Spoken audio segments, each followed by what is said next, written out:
الحمد لله نحمده ونستعينه ونستغفره ونؤمن به ونتوكل عليه ونعوذ بالله من شرور أنفسنا ومن سيئات أعمالنا من يهده الله فلا مضل له ومن يضلله فلا هادي له أشهد أن لا إله إلا الله وحده لا شريك له أشهد أن محمدًا عبده ورسوله الذي أرسله بالحق بشيرا ونذيرا وداعيا إلى الله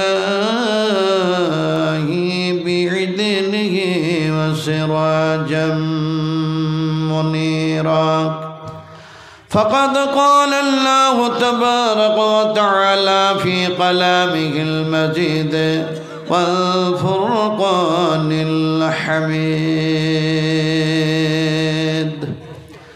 أعوذ بالله من الشيطان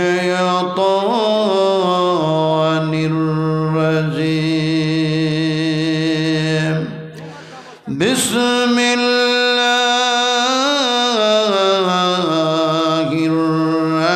الرحمن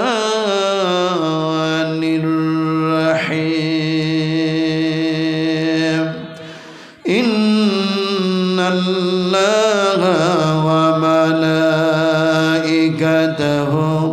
يصلون على النبي يا أيها الذين آمنوا صلوا عليه وسلموا تسليما اللهم صل على محمد وعلى آل محمد كما صليت على إبراهيم وعلى آل إبراهيم إنك حميد مجيد اللهم بارك على محمد وعلى آل محمد كما باركت على إبراهيم وعلى آل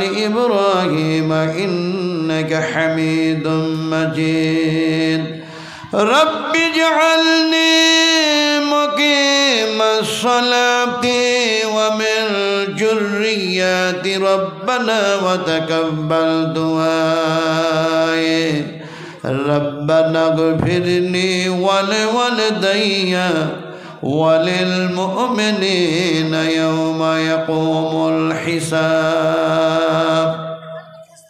ہمارے دعا ہے اے خدا ہو اسلام کا بلبلا صدا عطا کر سبھی کو ہدایت کا نور ضلالت کا اندھیرا ہو جائے دور یا رب اگر تو کرم کرے وہ بات زباں کو جو دل پر اثر کرے تقبل منا إنك أنت السميع العليم وتب علينا إنك أنت التواب الرحيم سبحان ربك رب العزة عما يصفون وسلام على المرسلين والحمد لله رب العالمين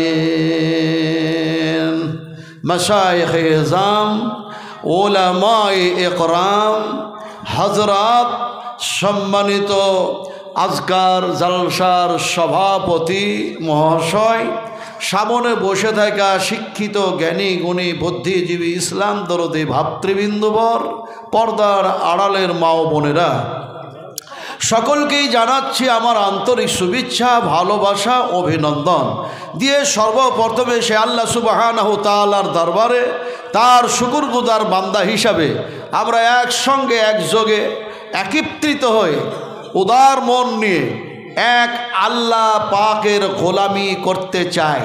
যে আল্লাহ পাক আমাদেরকে বাক শক্তি দিয়েছেন, যে আল্লাহ পাক আমাদেরকে স্মরণ শক্তি দিয়েছেন, যে আল্লাহ পাক আমাদেরকে এমনি করে নিখুঁত নির্ভেজাল অক্সিজেন দিয়ে জীবিত রেখেছেন, সেই মাবুদের কি আমরা প্রশংসা করতে ইচ্ছুক না ইচ্ছুক নয়?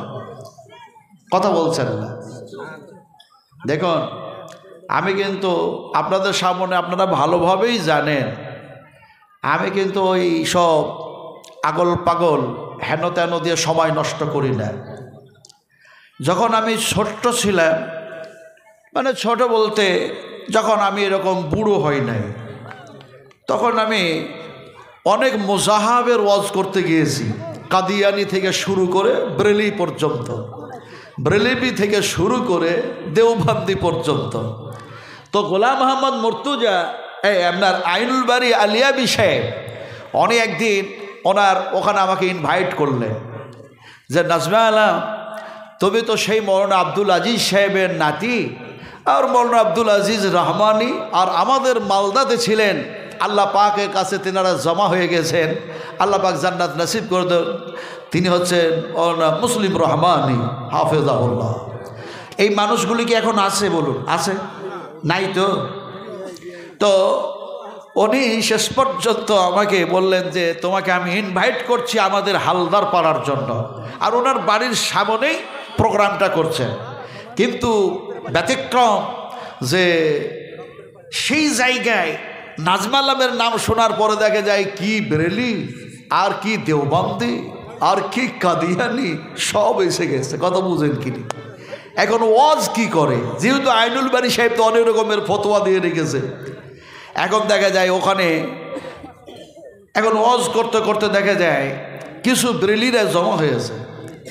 তো আমার বক্তৃতার আগেই বলল যে আমরা কিছু গজল বলব। এখন কওয়ালি সুরে গজল, সেই গানের সুরে গজল গাইতে শুরু করেছে। আর যে আপনার ওই ব্রেলিরা বসেছিল বলছে ইয়া গাউস, ইয়া আলী। কথা বুঝেন কিনে? আচ্ছা বলুন। তখন আমি বলেছিলাম যে এইভাবে এই সমস্ত কবিতা, এই সমস্ত কওয়ালি, এই সমস্ত বাক্য শব্দ যদিও কোনোটা সঠিক হয়, তারপরেও সেটা সঠিক নয়। এখন দেখছি যে আমাদের আহলে হাদিসের মধ্যে হানাফি বক্তা নিয়ে আসছে, কওয়ালি গাওনেওয়ালা বক্তা নিয়ে আসছে, এমন এমন গজল যেটা গানের ঢঙে নিয়ে যাচ্ছে, তার এখলাস ঠিক নাই। এখলাস আসলে আমি যে আল্লাহর গোলাম, কথা বলবো কার? আপনারা বলুন, কার কথা বলবো? আস্তে করে বলছেন কেন? উল্টা যদি কথা বলেন তাহলে আমি কিন্তু উল্টা কথা বলতে বাধ্য হব। উল্টা বুঝেন তো ভাই, আপনারা মালদা জেলার মানুষ। উল্টা কি? উল্টা কি? বিপরীত। বিপরীত কি? ব্যাস, জবাব বন্ধ। অত সহজ মনে করছেন বসে গেলাম পরীক্ষার হলটে, আর যা প্রশ্ন হবে তার সব অ্যান্সার দিয়ে দেব? বিপরীত কি? উল্টা কি? আসলে জিনিসগুলো বুঝতে হয়। আপনাকে বুঝায়, আপনারা বুঝাতে পারলেন না, অ্যান্সার দিতে পারলেন না। উল্টা, এই দেখুন, এইটা হলো একটা রাস্তা, এইটা হলো রাস্তা। এই রাস্তা দিয়ে একটা 22 চাকার অথবা 28 চাকার একটা লরি যাচ্ছে, লরিটাকে ধরে উল্টায় দেন, চাকাগুলোকে সব ওপর দিকে করে দিলেন, বডিটাকে নিচু করে দিলেন, গাড়িটা কী হলো? উল্টায় দেওয়া হলো। এবার গোটা পৃথিবীর সমস্ত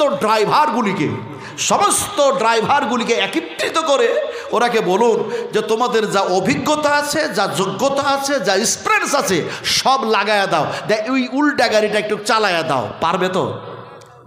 পারবে? আপনারা আমরা যদি কোরআনের উল্টা চলি, ইসলামের উল্টা চলি, তাওহীদের উল্টা চলি, রাসূলের উল্টা চলি, আল্লাহর উল্টা চলি, আল্লাহ পাক বেআমালকারী মানুষগুলিকে কিয়ামতের মাঠে উল্টায় দিবেন, তা চালায়া দিবেন। জোরে বলুন সুবহানাল্লাহ। এটা আমি বলছি না, আল্লাহ নিজেই বলছেন বেআমালকারীদেরকে কিয়ামতের মাঠে উল্টায়া দিয়ে তারাকে চালায়া দেওয়া হবে। কোন জায়গায় বলা হচ্ছে? কোরআনের মধ্যে। আল্লাহ রাব্বুল আলামিন বলেন আফামান ইয়ামসি মুকিম্বান আলা ওয়াজহিহি আহাদা আম্মান ইয়ামসি সাবিয়ান আলা সিরাতিম মুস্তাকিম। সুবহানাল্লাহ বললেন না? এতক্ষণ শুধু খালি গজলই শুনছিলেন। হ্যাঁ, গজল শুনে কি হয়? ঈমানের এক পয়সা লাভ নাই, আপনার জীবনের কোনো কল্যাণ হবে না। রাসূলুল্লাহ বলেছেন কোরআন তেলাওয়াতকারী কোরআন তেলাওয়াত করে যা সওয়াবের হকদারি হয়, কোরআন শ্রবণকারীরাও অবশ্যই কোরআন শোনার পরে তাদের উপর আল্লাহর রহমত বর্ষিত হয়। জোরে বলুন সুবহানাল্লাহ।